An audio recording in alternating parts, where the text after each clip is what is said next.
Hello and welcome to Enjoy Parenting. I'm Kyle Steele and I'm joined with my co-host Lisa VanDamme today. And the topic that we're going to be talking about is parental anxiety. How can a parent use it? Or is it something that you can use? Or is it a hazard, a thing that you need to avoid, a thing that you need to manage and keep in check? Um, and the prompt for this is really something very tragic. There was recently a mass shooting at a school in the United States, in Texas, that took the lives of 19 students and two teachers. And this is sadly a situation that we've faced before, where there's a great tragedy like this, and we need to decide what to do about it. And as I've gone through this first with Sandy Hook and then with Parkland, those are the real big ones in the past decade. There's been some things that you and I, Lisa, have found to be helpful ways of approaching these questions and thinking about them. And I thought it would be useful for us to share our way of thinking with our viewers. We're not security experts, and that's kind of the uniqueness of what we're bringing, that we're laymen on the topic of security. What we do at the school is mostly what we've learned from the Department of Homeland Security, the FBI, the local sheriff's department. But what we do have a lot of expertise with is grappling with this as a layman, and seeing the multitude of ways that parents can respond to this, and which things are helpful and unhelpful when there's something that really sits with you and causes a lot of anxiety.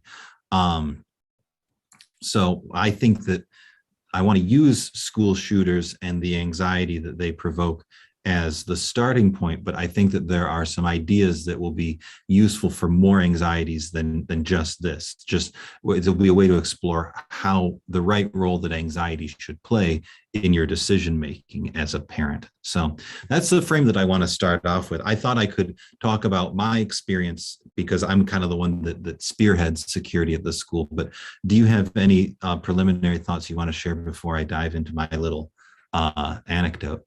No, No. you get started and then I'll have things to say along the way. All right. So for me, the Columbine was when I was a student, not a teacher. So Sandy Hook was the big event in my career as a teacher that really got me alert and paying attention to this. Back then, I was not an administrator. I was just a teacher. I was not a father yet. And it really stuck with me. It really haunted me. I lost some sleep for a few days, and I would just lay in bed thinking out scenarios in the school, like if the shooter's over there, what would I do over here?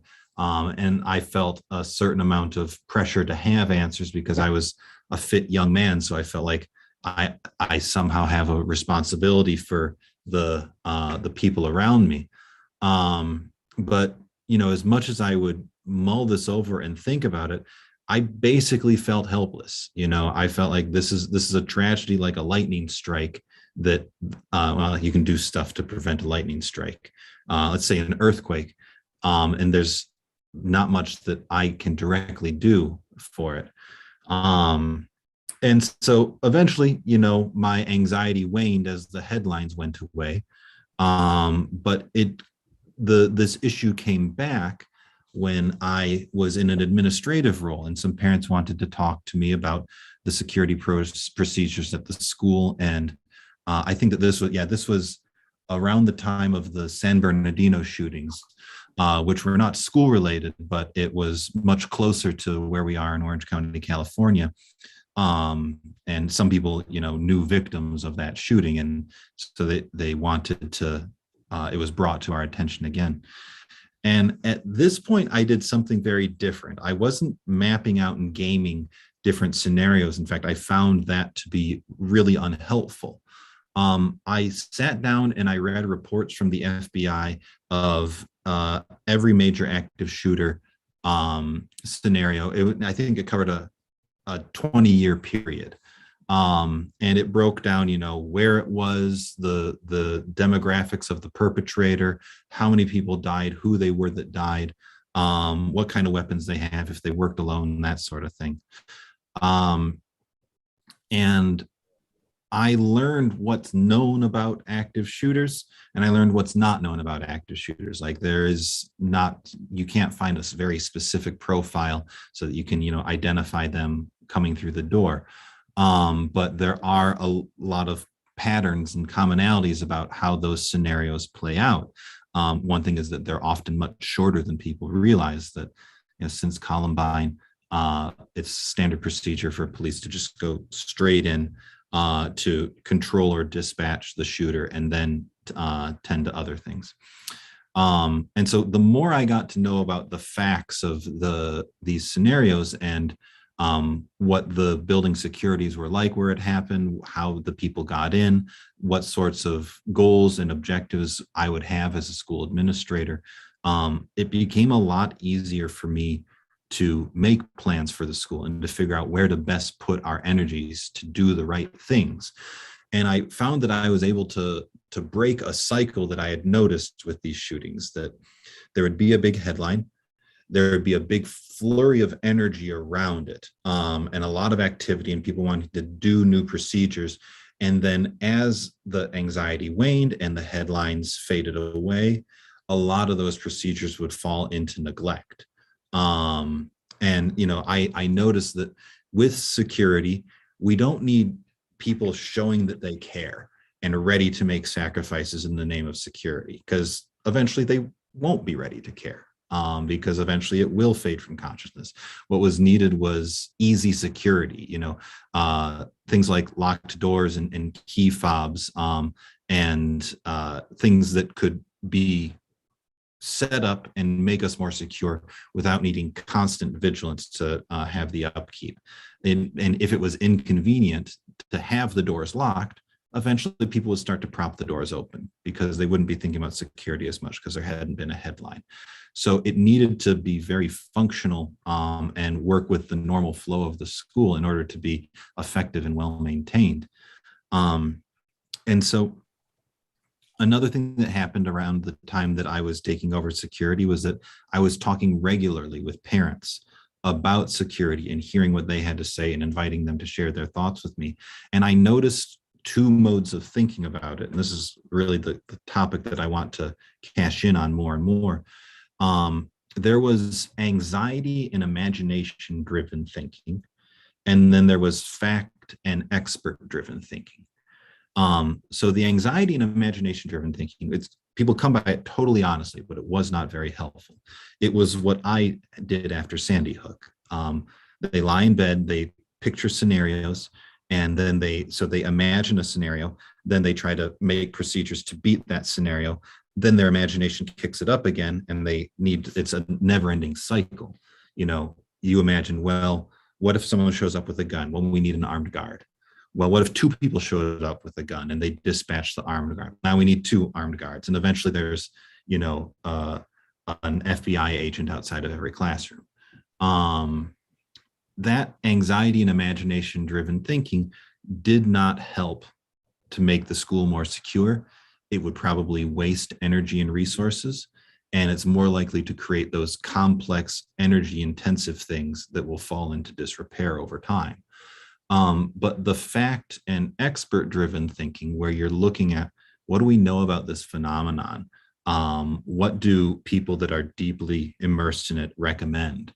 That was much more powerful, and it led to a good use of scarce resources, and it made sure that we weren't over allocating resources, because school shootings, as terrifying as they are, is not the most common way that kids come to harm at school. That it's probably better to spend energy on things like Heimlich maneuver and CPR and stop the bleed procedures for the sorts of injuries that are more likely to happen at a school.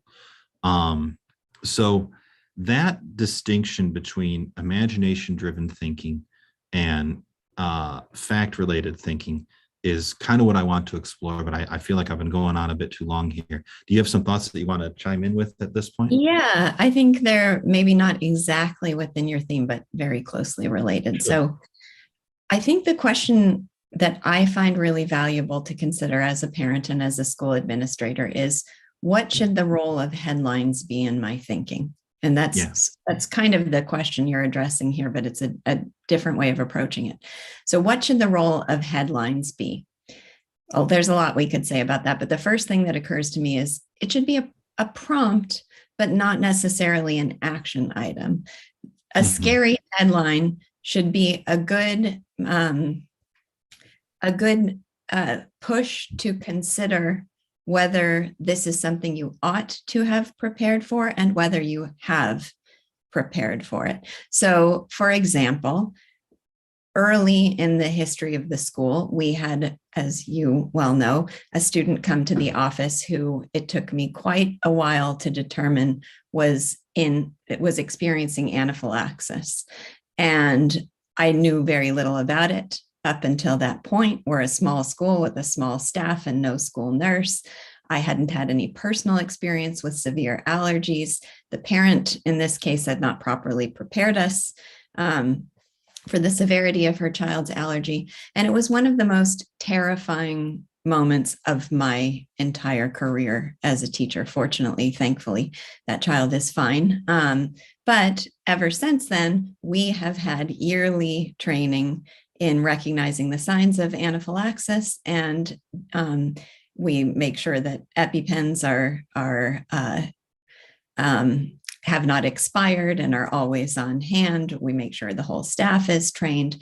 Now, that in my mind was a prompt from my environment that made me alert to something that has to be taken very seriously, that we have encountered more than once since then, remarkably, and we're very, very well prepared for it. So it was an alert to say, this is something you need to know about, it's something you need training about, and it's something you need to be prepared for. There might be other things, if we see a tornado disaster in the news, that's not something we in Southern California need to have special preparations for. So that one's in a clear category of non-action for us under our circumstances. But I think just having a thoughtful filter, of course, we know in our world right now, things that are going to provoke fear are ever present in the news for kind of sordid reasons. Sometimes it's responsible news reporting. Other times it is really because it's their way of getting headlines. And so we have to be cautious not to just fall prey to every. Now, the school shooting certainly doesn't fall into that category, although I'm sure the way people exploit it sometimes does. So, anyway, I just like to file in my mind, when input comes in that prompts fear, I like to stop and reflect and say, okay, is this something, this is a good stimulus to thought. Is it something that when I put on my rational, objective perspective on it, is it something that I need to think about and develop proper protocols for? Or is it something that's just in my frame of awareness right now because it's in the headlines? One last thing I'll mention about that, and then is that I think I've mentioned before that one of the things I love about my pediatrician is that for every well check, he goes through his stock list of top dangers, depending on the season. So if it's summer, he asks if we have a grill, and he asks if we have a pool and whether the pool is fenced, and warns us to be careful with children around a grill. In different geographical locations and different seasons, that list might be different, but his approach is, let's make sure that the things I know as a pediatrician, because I'm seeing regularly the effects of it and that it's a true ever-present danger, let's make sure those are covered. Then other things might fall farther down the list. Yeah, I think that both of those points are absolutely wonderful because they fit in very well with the sorts of things that we're trying to drive at with anxiety here. That for the anaphylaxis, what we need to do is step back and think, what is the purpose of anxiety? every emotion has a function. Otherwise, it would have been evolved out of humanity at a certain point. And anxiety, as I see it, it's essentially your emotions saying, this needs more attention than you're giving it. You are not giving this enough attention, and it deserves it. And so when you had that experience with the boy that was anaphylaxis, in anaphylaxis, and you needed to give the EpiPen injection, you felt anxiety from that. You're like, this is something that needs our attention, and you made sure that it got attention. The emotion was serving its proper function there. And this is something that we get from objectivism, is an understanding that emotions are the product of evaluations. That what matters then is the evaluation correct or not? And in that case, it was. But if I see a headline about tornadoes and then I get anxious about that and say, I need to put more attention on tornado preparedness, that would be a clear example of how the emotion is not serving me. You need to have your conscious mind actually scrutinize the evaluations behind that feeling to figure out, is this a useful emotion motivating me towards good action? Or is this an emotion that is misplaced because I've misevaluated things? And it can be hard. It's a subtle thing to figure that out. If it's getting attention because it's recent and loud, but not very likely to happen, there's a good chance you're going to put more effort or energy into it than necessary. And then the next thing that I want to get at is, all right, so you have the energy that anxiety gives you to address the problem. What's your method for addressing the problem? And if it's to turn inward, you're very likely, and to use your imagination to kind of construct scenarios to defeat, that is really going to mislead you very often. Sometimes it's useful. Sometimes it's good to just say, all right, I'm in this building. How could people get in? And like that can be a useful thing, a good use of your imagination. But if you're just dwelling on scenario after scenario and trying to find counters to it, you're really detached from reality there. So I think that if in most situations, anxiety should compel you to look outward, to try to understand the object of your anxiety and thus better figure out how to prepare for it. Yeah, and this fits in exactly with what you're saying, that the pediatrician is a great place to go for getting answers for your anxiety, because they actually have experience. It's not just something, your pediatrician didn't get his degree by sitting down and imagining terrible things that could happen to the human body. He got his degree by studying, and he has a successful practice because he's very experienced and familiar with the things that can happen to children's bodies. And so that's a way to get more in touch with reality, by turning to an expert that is more in touch with reality and can sort it out. I don't think we've used the phrase yet, but it needs to be used.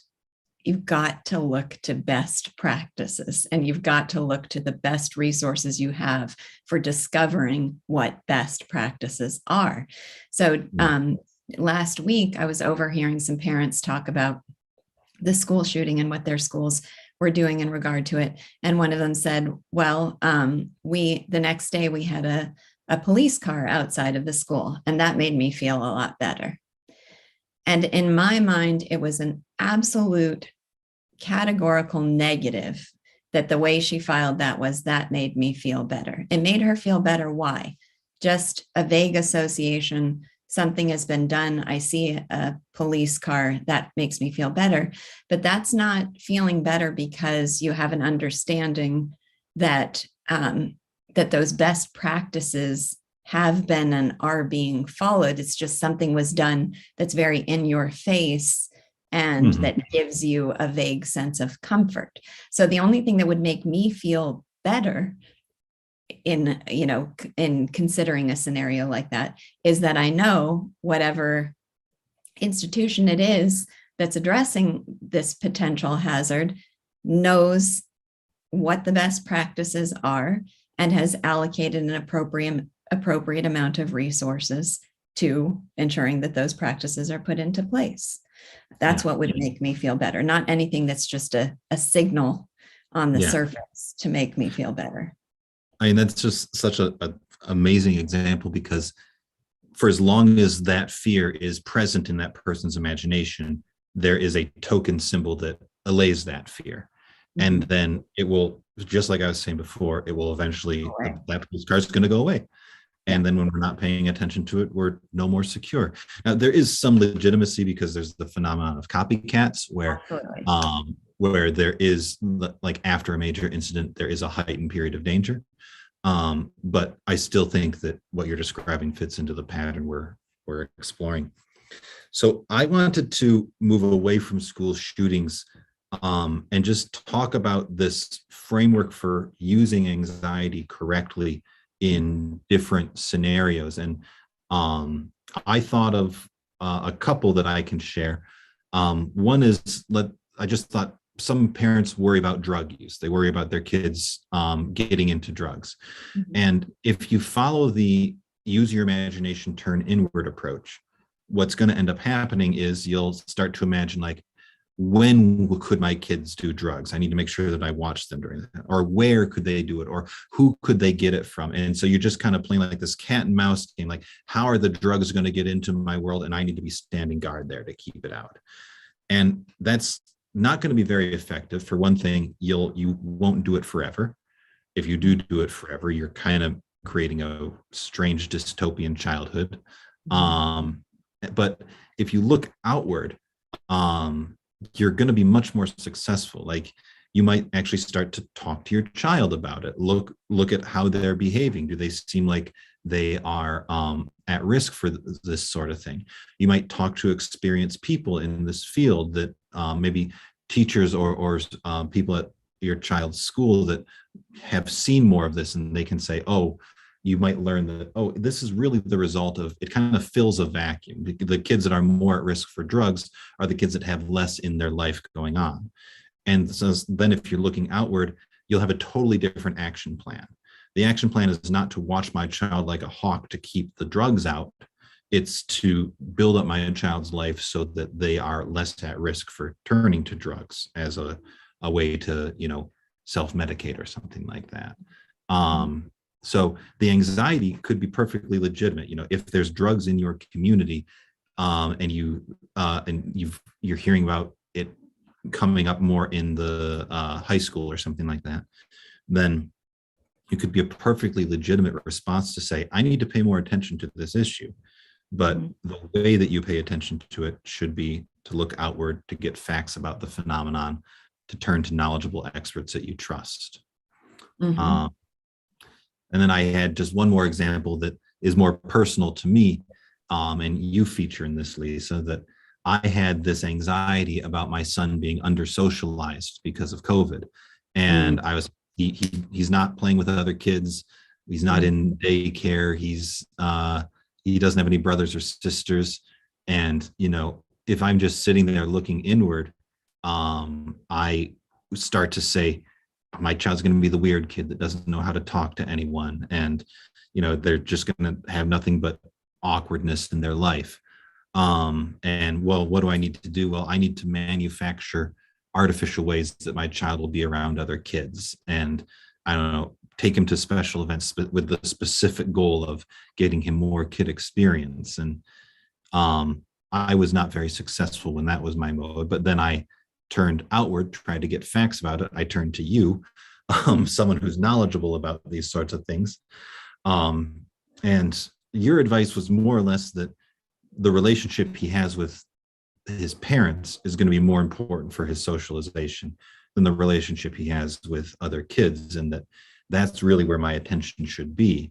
And also, by talking to some other people, I came to realize that it's more that I was under socialized because of COVID, and I wanted to get out of the house and talk to more people, and that incidental child socialization would happen that way. And Mhm. so once I actually started to look outward, and also to look at my kid and say, he's perfectly sociable. He knows how to talk and get along with people. He does fine.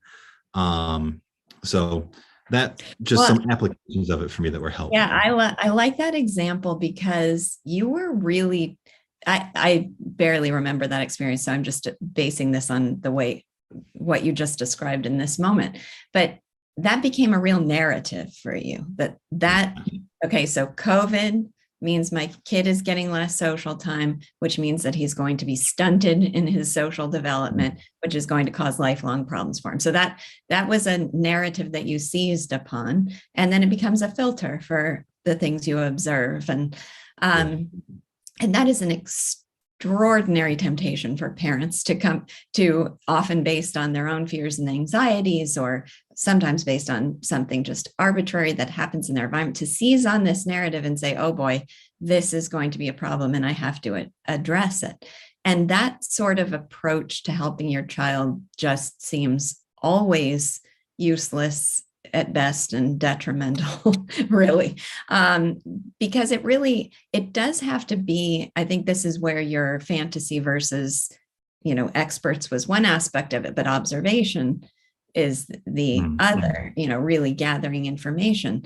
It's much more valuable to just be responsive to what you observe in your child than to come up with these scenarios of what might happen if you don't address this issue. So a caution to be a thoughtful observer and not a narrative creator, a projector into the future of what your expectations are of what's going to happen. Well, I definitely see the danger of narratives the way that you're putting it, but I want to tweak it a little bit, that when an anxiety evolves into a narrative, then it's like a whole new category of danger. But I do think that it's pretty natural for people to want to be able to project what their likely future is, and to kind of have a story that they tell themselves about the course that they're on, or the course that their kids are on.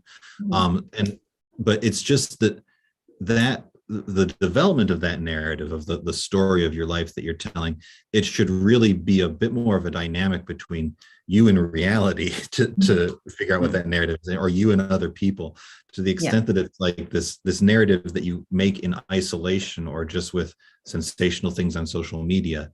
You're going to end up having a really toxic narrative that you tell yourself, if it's only done through like your anxieties and things that are fitting into that anxiety.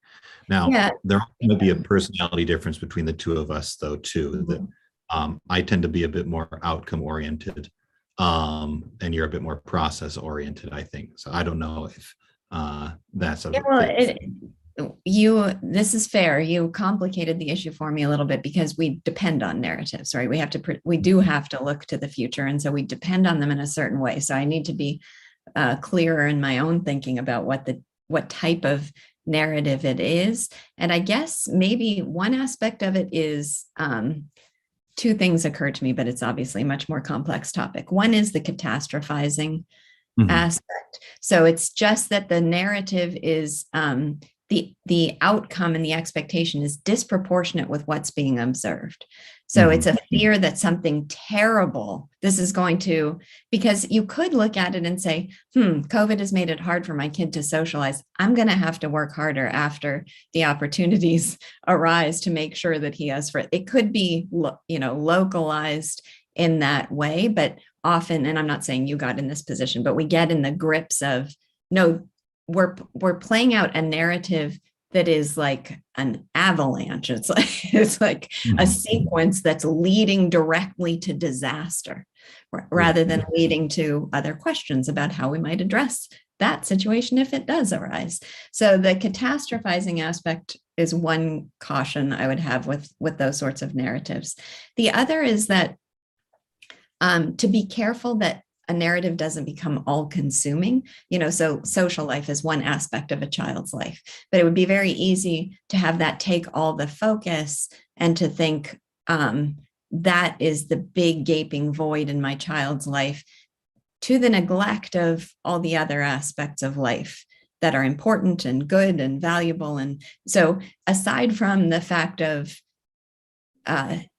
his relationship with you being as important, if not more important, in his social development, there's just that part of his life was very fulfilled and happy and joyful and beautiful. So we're talking about one narrow aspect of life that isn't also important, but it can take over, and we can forget about and consequently neglect the other aspects. Yeah. Um, so as is typical for our episodes, we're rounding out our time just as we find an interesting topic to explore, which Yeah. is what role do narratives play in the way that we think about parenting, and how can you separate, healthy narratives from unhealthy narratives? But that might be something that we can talk about another day. That's I think great. it's a good time for us to wrap things up here. If you'd like to, you can come join us on Clubhouse. And if you have questions or topics you want to recommend to us, you can write to us at enjoy.parenting.arc@gmail.com. Thanks very much. Bye. Thank you. Bye.